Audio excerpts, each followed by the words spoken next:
तस्य तैरभवद्युद्धमतिप्रबलदण्डिन न्यूनैरपि स तैर्युद्धे कोलाविध्वंसिभिर्जित ततः स्वपुरमायातो निजदेशाधिपोऽभवत्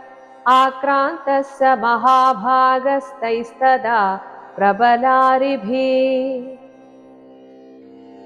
अमात्यैर्बलिभिर्दुष्टैः दुर्बलस्य दुरात्मभिः कोशो बलं चापहृतं तत्रापि स्वपुरे सत ततो मृगया व्याजेन हृतस्वाम्यः स भूपति एकाकी हयमारुह्य जगामगहनं वनम् स तत्राश्रममद्राक्षीत् द्विजवर्यस्य मेधस